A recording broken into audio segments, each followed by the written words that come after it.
ಯಾವ ವ್ಯಕ್ತಿ ಇವ್ರ ಹತ್ರ ಬಂದುಬಿಟ್ಟು ಮಟೀರಿಯಲನ್ನು ಪರ್ಚೇಸ್ ಮಾಡ್ತಾನೆ, 200 ರೂಪಾಯಿಗಳಿಗಿಂತ ಜಾಸ್ತಿ ಐಟಮ್ ಖರೀದಿ ಮಾಡಿದಾಗ ಅವನು ಕೇಳದೇ ಇರಲಿ, ಇವರು ಇನ್ವಾಯ್ಸ್ ಅಥವಾ ಬಿಲ್ಲನ್ನು ಕೊಡಲೇಬೇಕು ಅವನಿಗೆ. ಆ ಐಟಮ್ ಒಟ್ಟಿಗೆ ಬಿಲ್ಲನ್ನು ಕೊಡಬೇಕು. ಕೆಲವರು ಏನು ಮಾಡ್ತಾರೆ ಅಂತಂದರೆ ಅದು ಬಿಲ್ಲನ್ನು ಕೊಡೋದಿಲ್ಲ.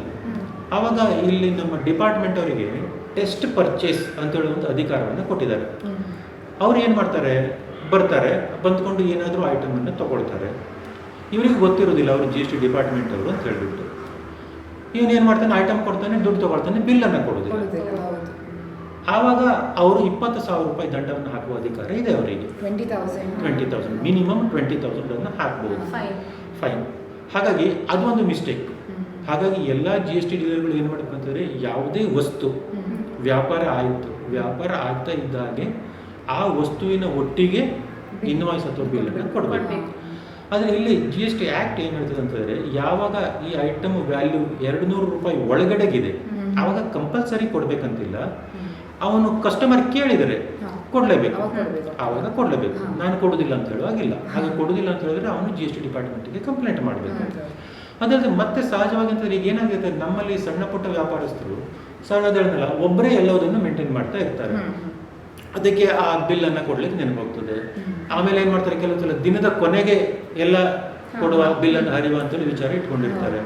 ದಿನದ ಕೊನೆಗೆ ಕೆಲವೊಂದು ಐಟಮ್ಗಳು ಎಷ್ಟು ಸೇಲ್ ಆಗಿದೆ ಅಂತೇಳಿ ನೆನಪಿರೋದಿಲ್ಲ. ಈಗ ಪರ್ಚೇಸ್ ಸೇಲ್ಸ್ ಕರೆಕ್ಟ್ ಆಗಿಲ್ದಿದ್ದಾಗ ಸ್ಟಾಕಲ್ಲಿ ಡಿಫ್ರೆನ್ಸ್ ಬರ್ತದೆ.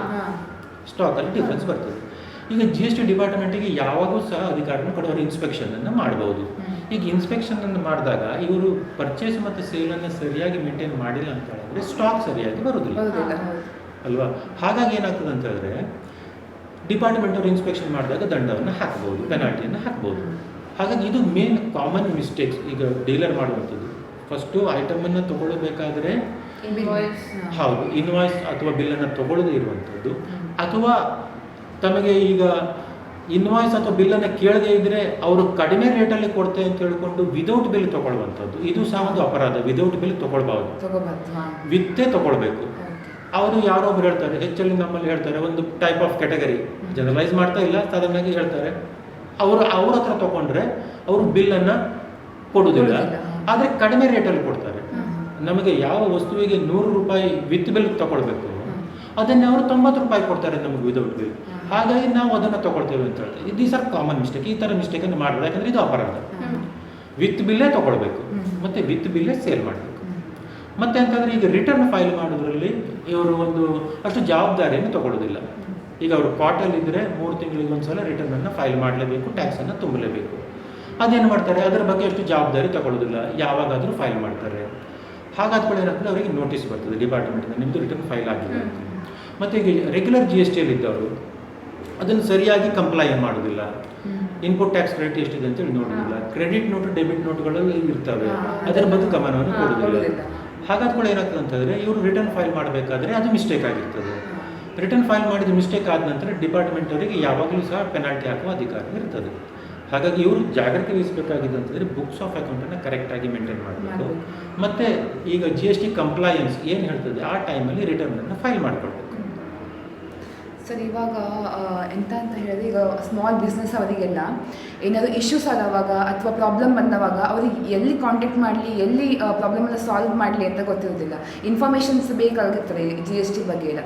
ಆ ಟೈಮಲ್ಲಿ ಅವ್ರು ಎಲ್ಲಿ ಡಿಪೆಂಡ್ ಆಗಬೇಕು, ಯಾವುದನ್ನು ಸಪೋರ್ಟ್ ತೊಗೋಬೇಕು GST ಇಶ್ಯೂಸನ್ನು, ಪ್ರಾಬ್ಲಮ್ಸನ್ನು ಸಾಲ್ವ್ ಮಾಡಲಿಕ್ಕೆ ಅಂತ? ಈಗ ಫಸ್ಟ್ ನೋಡಿ, ಯಾವುದೇ ಡೀಲರಿಗೆ ಏನಾದರೂ ಇದರ ಬಗ್ಗೆ ಸಂದೇಹ ಇದ್ದರೆ, ಪರ್ಚೇಸ್ ಬಗ್ಗೆ ಇರ್ಬೋದು, ಸೇಲ್ಸ್ ಬಗ್ಗೆ ಇರ್ಬೋದು, ಅಥವಾ ಬಿಲ್ಗಳ ಬಗ್ಗೆ ಇರ್ಬೋದು, ಅಥವಾ ಈಗ ಮೇಂಟೈನಿಂಗ್ ಬುಕ್ಸ್ ಆಫ್ ಅಕೌಂಟ್ ಇರ್ಬೋದು, ಅದು ಏನೇ ಇದ್ದರೂ ಸಹ ಫಸ್ಟು ಅವ್ರ ಕನ್ಸಲ್ಟೆಂಟ್ ಅಂತೇಳಿ ಇರ್ತಾರೆ. ಅವ್ರ ಕನ್ಸಲ್ಟೆಂಟ್ ಹತ್ರ ಅದ್ರ ಬಗ್ಗೆ ಕೇಳ್ಬೋದು. CA ಇರ್ಬೋದು, ಟ್ಯಾಕ್ಸ್ ಅಡ್ವೊಕೇಟ್ ಇರ್ಬೋದು, ಟ್ಯಾಕ್ಸ್ ಪ್ರಾಕ್ಟಿಷನರ್ ಇರ್ಬೋದು, ಇವ್ರ ಹತ್ರ ಅವರು ಕೇಳ್ಬೋದು ಏನು ಸಮಸ್ಯೆ ಇದೆ ಅಥವಾ ಏನು ಸಂದೇಹಗಳಿದ್ದಾವೆ ಅದನ್ನು ಕ್ಲಿಯರ್ ಮಾಡ್ಕೊಳ್ಬೋದು. ಇಲ್ಲದ್ರೆ ಕೆಲವೊಂದು ಈಗ ಆನ್ಲೈನಲ್ಲೂ ಅದವರು ಏನಾದ್ರು ಕ್ಲಿಯರ್ ಮಾಡ್ಕೊಳ್ಬೋದು ಡೌಟ್. ಆನ್ಲೈನ್ GST ವೆಬ್ಸೈಟ್ ಇದೆ, GST ವೆಬ್ಸೈಟಲ್ಲಿ ಹೋಗಿಬಿಟ್ಟು ಅವರಿಗೆ ಅದಕ್ಕೆ ಏನು ಡೌಟ್ ಇದೆ ಆ ಪರ್ಟಿಕ್ಯುಲರ್ ಕ್ಯಾಟಗರಿಯನ್ನು ಅವರು ಸಿಲೆಕ್ಟ್ ಮಾಡಿಬಿಟ್ಟು ವೆಬ್ಸೈಟಲ್ಲಿ ಮಾಡ್ಬೋದು. ಅದು ಅಲ್ಲದೆ ನಮ್ಮದು ಲೋಕಲ್ ವ್ಯಾಟ್ ಅಂತ GST ಆಫೀಸ್ ಅಂತ ಹೇಳಿ ಜುರಿಡಿಕ್ಷನಲ್ GST ಆಫೀಸ್ ನಮಗೆ ಈಗ ಭಟ್ಕಳ ಹೊನ್ನಾವರ ಸೇರಿಬಿಟ್ಟು ನಮಗೆ ಹೊನ್ನಾವರದಲ್ಲಿ GST ಆಫೀಸ್ ಹೊನ್ನಾವರದಲ್ಲಿದೆ. ಹೊನ್ನಾವರದಲ್ಲಿದೆ. ಅಲ್ಲಿ ಆಫೀಸರಿಗೆ ಫೋನ್ ಮಾಡಿಬಿಟ್ಟು ಅಥವಾ ಆಫೀಸಿಗೆ ಹೋಗಿಬಿಟ್ಟು ಅಥವಾ ಅಲ್ಲಿಯ ಇನ್ಸ್ಪೆಕ್ಟರ್ ಇರ್ತಾರೆ, ಕೇಸ್ ವರ್ಕರ್ ಇರ್ತಾರೆ, ಅವ್ರ ಹತ್ರ ಹೋಗಿಬಿಟ್ಟು ಏನು ಸಂದೇಹಗಳಿದ್ರೆ ಕ್ಲಿಯರ್ ಮಾಡ್ಬೋದು. ಸರ್, ಹಾಗಾದರೆ ಏನಾದರೂ ಸ್ಪೆಷಲ್ ಕನ್ಸಿಡರೇಷನ್ ಇದೆಯಾ? Like GST is not that simple, but ಇಲ್ಲಿ ಸ್ಮಾಲ್ ಬಿಸ್ನೆಸಸ್ ಅವರಿಗೆಲ್ಲ ಏನಾದರೂ ಸ್ಕೀಮ್ಸ್ ಅವ್ರು ಏನಾದರೂ ಕನ್ಸಿಡರೇಷನ್ ಇದೆಯಾ, like with in country? GST ಅಂತ ಹೇಳಿದ್ರೆ ಆಲ್ ಓವರ್ ಇಂಡಿಯಾ ಲಾಗು ಆಗಿದೆ. ಈಗ ಎಲ್ಲೇ ಇದ್ದರೂ ಸಹ ಈಗ ಇದರಲ್ಲಿ 3 ಥರ. ಒಂದು, ನೀವು ಅನ್ರಿಜಿಸ್ಟರ್ಡ್ ಡೀಲರ್, ನೀವು ಹೇಳ್ತೀರಿ ನಮ್ಮ ವಾರ್ಷಿಕ ವಹಿವಾಟು ಅಂದರೆ ಸೇಲ್ಸ್ 40 ಲಕ್ಷದ ಒಳಗಿದೆ, ನನಗೆ GST ಅಗತ್ಯ ಇಲ್ಲ ಅಂತ ಹೇಳಿ, ಆವಾಗ ನೀವು GST ತಗೊಳ್ಳುವ ಅಗತ್ಯನೇ ಇಲ್ಲ. ಹಾಗಾಗಿ ಏನು ಮಾಡಿದ್ದಾರೆ ಅಂತಂದರೆ, ಈ ಸಣ್ಣ ವ್ಯಾಪಾರಸ್ಥರಿಗೆ ಯಾರಿಗೆ 40 ಲಕ್ಷದ ಒಳಗಡೆಗೆ ವ್ಯಾಪಾರ ಮಾಡ್ತಾ ಇದ್ದಾರೆ ಅವರಿಗೆ GST ತಗೊಳ್ಳುವ ಅಗತ್ಯನೇ ಇಲ್ಲ. ಅದು ಫಸ್ಟು ಒಂದು ಭಾಳ ಒಳ್ಳೆ ಎಕ್ಸಾಮ್ಷನ್ ಕೊಟ್ಟಿದ್ದಾರೆ 40 ಲಕ್ಷದೊಳಗೆ. ಅದು ಬಹುಶಃ ಗೌರ್ಮೆಂಟ್ ಅವರು ಅದನ್ನು ಕನ್ಸಿಡರ್ ಮಾಡಿ 40 ಬದಲು ಜಾಸ್ತಿ ಸಹ ಮಾಡ್ಬೋದು. ಹಾಗೆ ಸರ್ವಿಸಿಗೆ 20 ಲಕ್ಷ ಇಟ್ಟಿದ್ದಾರೆ. ಹಾಗಾಗಿ ನೀವು ಯಾರನ್ನ ಅತಿ ಸಣ್ಣ ವ್ಯಾಪಾರಸ್ಥರು ಅಂತ ಹೇಳ್ತೀರಿ ಅವರು ಈ 40 ಲಕ್ಷ ಮತ್ತು 20 ಲಕ್ಷದ ಒಳಗಡೆಗೆ ಬರೋದ್ರಿಂದ ನಿಮ್ಮ ಒಂದು ಡೆಫಿನೇಷನ್ ಪ್ರಕಾರ ಅವರು ಅತಿ ಸಣ್ಣ ವ್ಯಾಪಾರಸ್ಥರು ಅಂತ ಹೇಳಿದ್ರೆ ಅವ್ರು ಏನು ಕಂಪ್ಲೈ ಮಾಡಬೇಕಾಗಿಲ್ಲ ಅಲ್ವಾ? ಅವ್ರು GST ಎಂಬಿಟ್ ಒಳಗಡೆ ಬರೋದಿಲ್ಲ.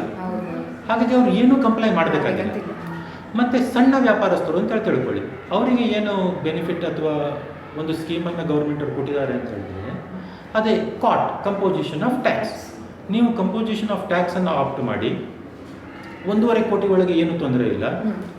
ಕಂಪ್ಲೈನ್ಸ್ಗಳು ಸಹ ಭಾಳ ಕಡಿಮೆ. ಮೇನ್ ಅಂದರೆ ಇವರು ಬಿಲ್ ಆಫ್ ಸಪ್ಲೈ ಇಶ್ಯೂ ಮಾಡಬೇಕಾದ್ರೆ ಒಂದು ಐಟಮ್ ಪ್ರೈಸ್ 100 ರೂಪೀಸ್ ಇದ್ದರೆ ಟೋಟಲ್ ಸಹ 100. ಈಗ GSTಯಲ್ಲಿ ರೆಗ್ಯುಲರ್ GSTಲಿ ಇದ್ರೆ ಏನು ಮಾಡಬೇಕಂತಂದರೆ ನೀವು ಐಟಮ್ ಪ್ರೈಸ್ ಎಷ್ಟು, ಅದು ಯಾವ ರೇಟ್ ಆಫ್ ಟ್ಯಾಕ್ಸ್ ಕೆಳಗಡೆಗೆ ಬರ್ತದೆ ಅದನ್ನು ಅಲ್ಲಿ ಹಾಕಿಬಿಟ್ಟು ಅದನ್ನು CGST SGST ಮತ್ತೆ ಅದನ್ನು ಬೈಫರ್ಕೇಟ್ ಮಾಡಿ ಮತ್ತೆ ಟೋಟಲ್ ಅಮೌಂಟ್. ಈಗ ಏನಾಯಿತು, ಇದು ಸ್ವಲ್ಪ ಜಾಸ್ತಿ ಆಯಿತು ಅಲ್ವಾ? ಈಗ ಸಣ್ಣ ವ್ಯಾಪಾರಸ್ಥ 1.5 ಕೋಟಿ ಒಳಗಡೆ ಅವನಿಗೆ ಸುಲಭ ಬಿಲ್ ಮಾಡೋದು ಭಾಳ ಸುಲಭ. ಐಟಮ್ ಏನು ತೊಗೊಂಡಿದ್ದಾರೆ, ಒಂದು ಪ್ಯಾಕ್ ಬಿಸ್ಕಿಟ್ 10 ರೂಪಾಯಿ, ಟೋಟಲ್ 10 ರೂಪಾಯಿ ಮುಗೀತು. ಹಾಗಂತೇಳಿ ಅವರು GSTಯಲ್ಲಿ ಇದ್ದರೆ ಅಷ್ಟು ಸುಲಭದಲ್ಲಿ ಆ ಬಿಲ್ ಮಾಡ್ಲಿಕ್ಕೆ ಆಗೋದಿಲ್ಲ. ಅದು 18% ಕೆಳಗಡೆಗೆ ಬರ್ತದೆ. ಅದಕ್ಕೆ ಅದು CGSTಯಲ್ಲಿ ಇಷ್ಟು, SGSTಯಲ್ಲಿ ಟೋಟಲ್ ಇಷ್ಟು. ಹಾಗಾಗಿ ಗೌರ್ಮೆಂಟ್ ಅವ್ರು ಏನು ಮಾಡಿದ್ದಾರೆ, ಈ ಥರ ವ್ಯಾಪಾರಸ್ಥರು ನೀವು ಸುಲಭದಲ್ಲಿ ಕ್ವಾಟಿಗೆ ಹೋಗಿ 1.5 ಕೋಟಿವರೆಗೆ ಯಾವುದೇ ಥರದ ತೊಂದರೆ ಇಲ್ಲ. ಮತ್ತು ನಿಮಗೆ ಕಂಪ್ಲೈನ್ಸ್ ಸಹ ಭಾಳ ಸುಲಭ. 3 ತಿಂಗಳಿಗೆ 1 ಕ್ವಾರ್ಟರಿಗೆ 1 ರಿಟರ್ನನ್ನು ಫೈಲ್ ಮಾಡಿದರೆ ಆಯಿತು. ಈ ಥರ ಬೆನಿಫಿಟನ್ನು ಕೊಟ್ಟಿದ್ದಾರೆ. ಹಾಗಾಗಿ ಇದು ನೀವು ಯಾರಿಗೆ 20-40 ಲಕ್ಷದ ಒಳಗಿಡಿದ್ದಾರೆ ತಗೊಳ್ಬೇಕು ಅಗತ್ಯನೇ ಇಲ್ಲ GSTಯನ್ನು.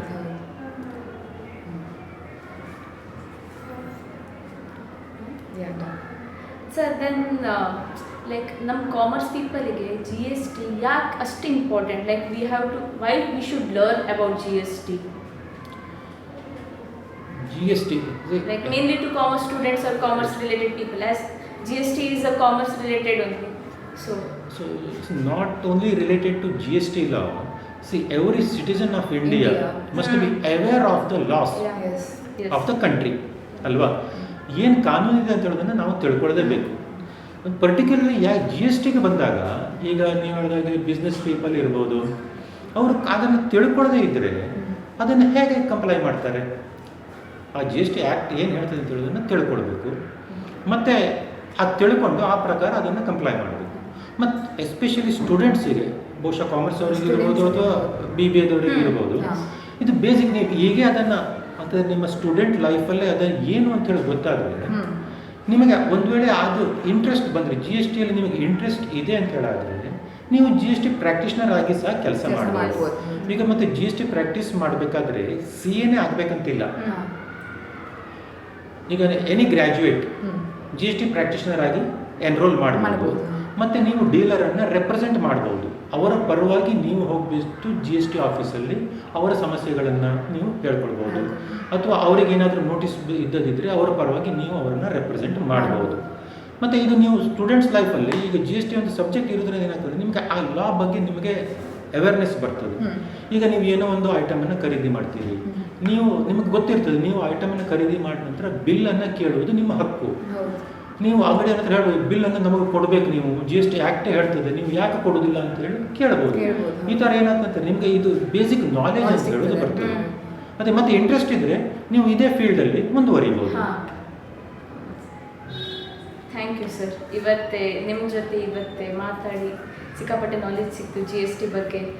Thank you for sparing your precious time with us. Thank you so much sir. Thank you for giving the opportunity. Thank you. Thank you sir.